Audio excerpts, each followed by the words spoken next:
नमस्कार दोस्तों, मैं योगेंद्र सिंह। पिछले लेक्चर में जो हम लोगों ने पढ़ा था तो ग्रह और तारे, उसमें अंतर, सौरमंडल की हम लोग बात कर रहे थे। तो उसी लेक्चर को थोड़ा और आगे बढ़ाते हैं। सूर्य और सारे ग्रहों का रिलेशन, उनकी दूरी के संदर्भ में, पृथ्वी से दूरी के संदर्भ में सारे ग्रहों का रिलेशन, ये चीज़ आज हम लोग डिस्कस करेंगे। तो जैसा कि आप लोग देख रहे हैं, बोर्ड में एक डायग्राम बना हुआ है जिसमें कि ये सूर्य है और सूर्य से दूरी के बढ़ते क्रम में सारे ग्रह अरेंज हैं एक सिस्टमेटिक ऑर्डर में। सबसे पहला ग्रह बुध, फिर उसके बाद शुक्र, पृथ्वी, मंगल, बृहस्पति, सन, अरुण, वरुण। अंग्रेजी में भी सबके नाम मैंने लिख दिए हैं: Mercury, Venus, Earth, Mars, Jupiter, Saturn, Uranus and Neptune. इन सभी ग्रहों का थोड़ा थोड़ा डिटेल हम देखेंगे और जो ज़्यादा फोकस होगा पृथ्वी और सन का रिलेशन, उनकी दूरी के संदर्भ में, उनके आकार के संदर्भ में। तो शुरू करते हैं। सूर्य से दूरी के बढ़ते क्रम में सबसे पहला ग्रह है बुध, दूसरा है शुक्र, तीसरा है पृथ्वी। ये दो ग्रह हमारे लिए कुछ ज़्यादा इंपॉर्टेंट हैं, और साथ में मंगल ग्रह। शुक्र ग्रह को पृथ्वी का सिस्टर प्लैनेट भी बोला जाता है,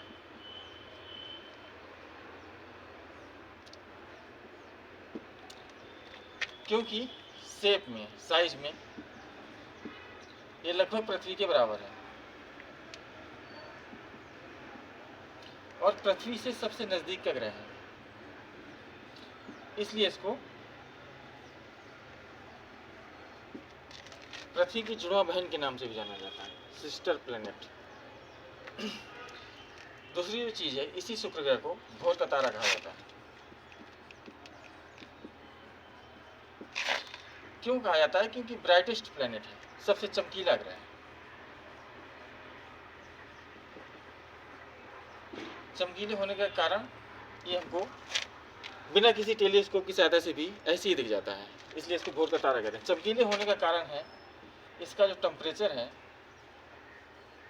वो लगभग 470 डिग्री सेंटीग्रेड है। 400 डिग्री के ऊपर टेम्परेचर, 470 डिग्री, और इसलिए ये चमकीला ग्रह कहा जाता है, दूर से दिख जाता है। इसके टेम्परेचर ज़्यादा होने का रीजन है इसके एटमॉस्फेयर में कार्बन डाइऑक्साइड एवं मीथेन, इनका एक्सेस अमाउंट में प्रेजेंट होना, बहुत अधिक मात्रा में ये पाए जाते हैं, इसलिए इनका टेम्परेचर बहुत अधिक होता है, 470 डिग्री सेंटीग्रेड एवरेज टेम्परेचर। और इस टेम्परेचर की वजह से चमकता है, जो कि हमको दिख जाता है, इसलिए इसको चमकीला ग्रह बोला जाता है।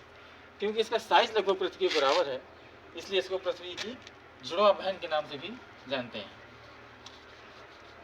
दूसरा ग्रह जो पृथ्वी के नज़दीक है सबसे, मार्स के वीनस के बाद सबसे नज़दीक है वीनस। दूसरा जो नज़दीक ग्रह है पृथ्वी से वो है मंगल, मार्स। मार्स को रेड प्लैनेट कहा जाता है, लाल ग्रह। इसका लाल होने की जो वजह है वो है इसके जो सरफेस पे है आयरन ऑक्साइड का, आयरन ऑक्साइड का पाया गया है, वो भी बहुत ज़्यादा एक्सेस में, बहुत ज़्यादा मात्रा में आयरन ऑक्साइड प्रेजेंट होती है, जिसकी वजह से इसका रंग लाल होता है और ये लाल ग्रह नाम से जाना जाता है। इन दोनों ग्रहों की बात की जाए, शुक्र और मंगल की रेफरेंस में, तो पृथ्वी से नज़दीक ग्रह है शुक्र, और फिर शुक्र से दूसरे नंबर पर नज़दीक ग्रह जो है मंगल। एक रूल होता है जिसको बोलते हैं टाइटियस बोर्ड रूल। इस रूल का मतलब ये होता है कि सूर्य से दूरी की जो बढ़ते हुआ सिस्टम है ग्रहों का अरेंजमेंट का, मान लीजिए कि मरकरी और वीनस के बीच में 1 किलोमीटर है, ऐसा मान लेते हैं समझने के लिए। तो दूसरा जो ग्रह है उसके बीच की जो दूरी होगी, इसे मरकरी और वीनस के बीच में 1 किलोमीटर, तो मरकरी और अर्थ के बीच में होगी 2 किलोमीटर। इस तरह आगे बढ़ते जाएंगे दो क्रम में, दुगने क्रम में 4 किलोमीटर। तो अर्थ से सबसे नज़दीक कौन सा ग्रह है? वीनस, और दूसरे नंबर पर क्या होगा? मरकरी। हो गया। अब आती है अर्थ की बारी, इस फिगर को मिटा दिया जाता है।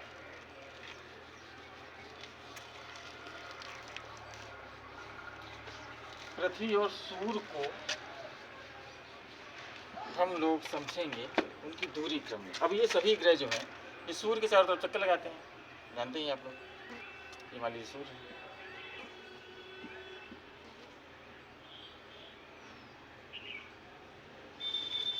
थोड़ा छोटा बनाया जाए।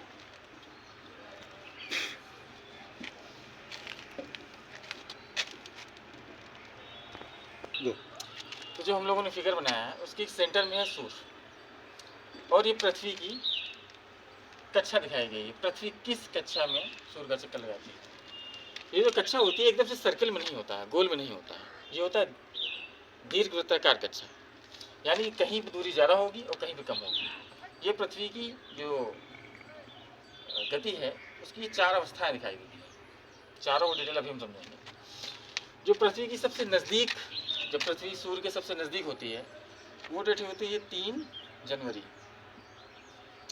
और सबसे दूर जो पृथ्वी होती है सूर्य से होती है 4 जुलाई।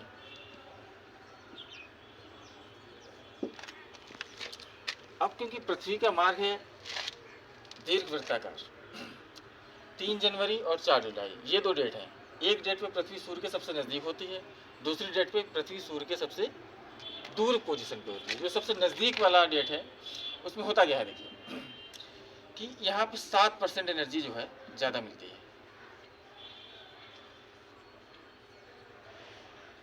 और दूसरी डेट जब पृथ्वी सूर्य से दूर होती है वहाँ पे 7% एनर्जी कम मिलती है। इस अवस्था को बोलते हैं उपसौर। इस अवस्था को बोलते हैं अपसौर। उपसौर में उप का मतलब ही होता है नजदीक। उप जहाँ जिस शब्द में लगा हो, उप का मतलब होता है नजदीक। यहाँ से पृथ्वी और सूर्य के बीच की दूरी जो हमने पहले लेक्चर में देखी थी वो थी लगभग 15 करोड़ किलोमीटर।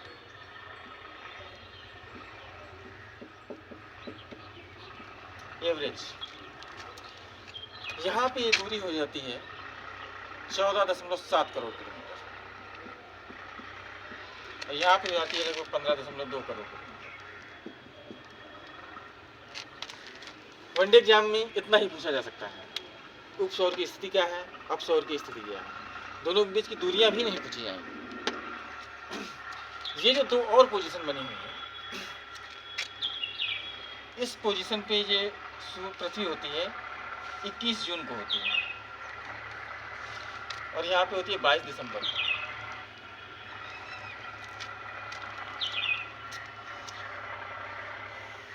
ये जो दोनों पोजीशन है ये आगे चल के जब हम एटमॉस्फेयर पढ़ेंगे वहाँ पे जब टेम्परेचर पढ़ेंगे, टेम्परेचर पढ़ने में ये दोनों पोजीशन बहुत काम आते हैं।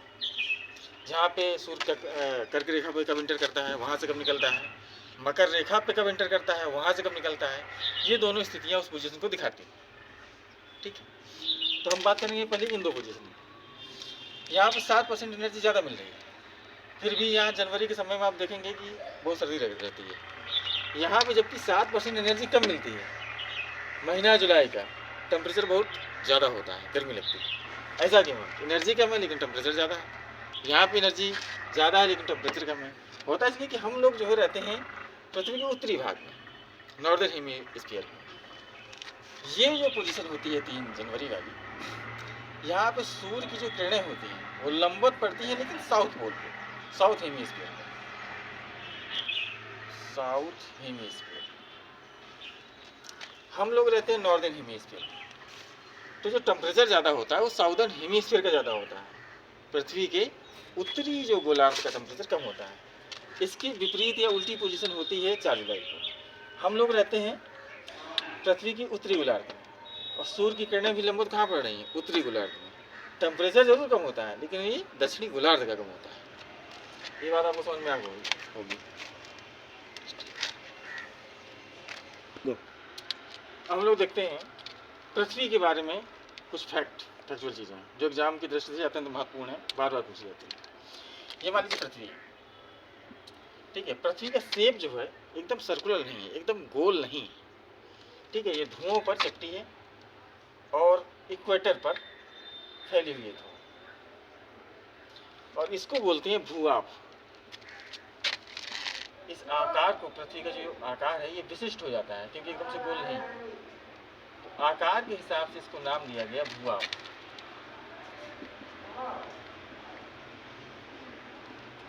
या पृथ्व्याकार।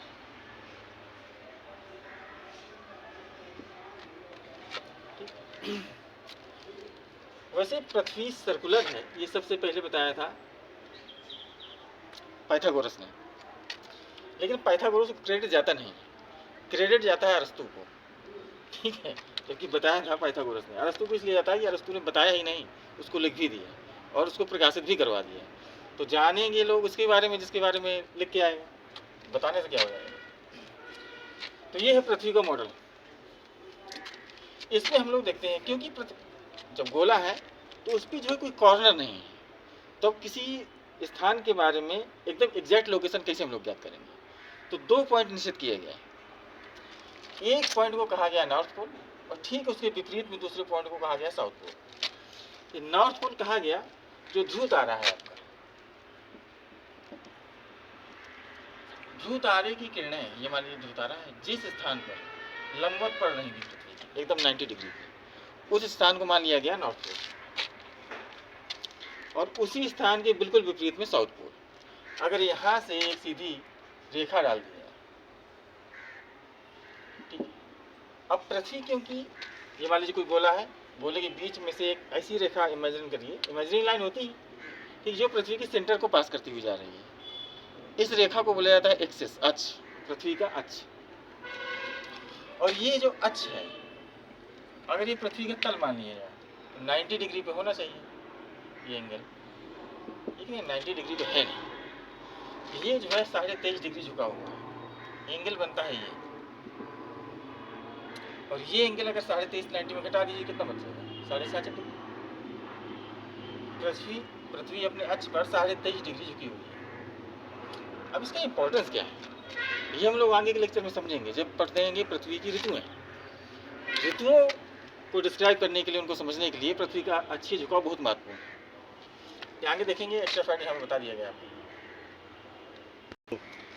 आगे बढ़ते हुए ये देखते हैं कि जो पृथ्वी की नॉर्थ पोल से साउथ पोल, ये लंबाई है कितनी है, ये है 12,712 किलोमीटर। फैक्चुअल चीज़ है, पूछ ली जाती है कभी कभार एग्जाम में, वनडे एग्जाम में खासकर पूछी जाती है। और पृथ्वी के इक्वेटर की जो लंबाई है, अभी हम लोग पढ़ेंगे आगे इक्वेटर क्या है, वो है 12,775। अब मैंने जो बताया था कि पृथ्वी जो है मध्य भाग में थोड़ी सी उभरी हुई है और अपने पोल पे, ध्रुवों पे थोड़ी चपटी हुई है, तो देख रहे हैं डिस्टेंस में अंतर, यहाँ की डिस्टेंस और यहाँ की डिस्टेंस, दोनों में अंतर। यहाँ की डिस्टेंस ज़्यादा है, मतलब यहाँ पे क्या हो रही थी, चपटी है, थोड़ा उभरी हुई है इस तरह से, और यहाँ पे थोड़ा चपटी हुई, दबी हुई है, और इसी आकार को बोलते हैं भूआब। ये आकार विशिष्ट हो जाता है, भूआब या पृथ्व्याकार, ठीक। और हम देखेंगे कि ये जो डायमीटर आपने लिया है, ठीक है, इसमें से पृथ्वी की त्रिज्या कितनी है, त्रिज्या पूछ ली जाती है कभी, 6371 किलोमीटर ये पृथ्वी की त्रिज्या है। कहीं से भी ले लीजिए आप, पृथ्वी की सेंटर तक की दूरी है, त्रिज्या होती है, ठीक है। एवरेज है ये, पोल से लेंगे थोड़ा कम पड़ जाएगा, इक्वेटर से लेंगे थोड़ा ज़्यादा हो जाएगा। एवरेज जो आती है पृथ्वी की त्रिज्या, वो आती है 6371 किलोमीटर। पृथ्वी की जो डेंसिटी है, घनत्व,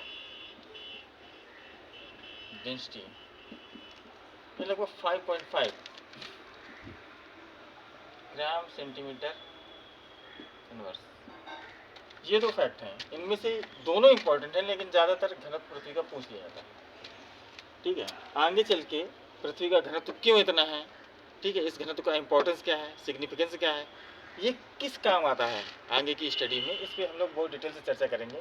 तो कई बार तो ये इसका नाम आएगा, इसकी जो है वैल्यू आएगी तो याद हो जाएगा ये पढ़ते पढ़ते। ये सारे जितने फैक्ट हैं ये सब वैसे भी याद हो जाएंगे। तो आज के लेक्चर में इतना ही, थैंक यू। इतनी इन्फॉर्मेशन लेने के बाद आप लोगों को खुद लग गया होगा कि इन्फॉर्मेशन कितने काम की है, और इस चैनल से आप लोगों को कितना कल्याण हो सकता है वनडे एग्जाम के लिए। अगर आपको ये इन्फॉर्मेशन अच्छी लगी हो, ये पढ़ाई पसंद आई हो, तो आप जो है हमारे संस्था को, जो कि RS इंस्टीट्यूट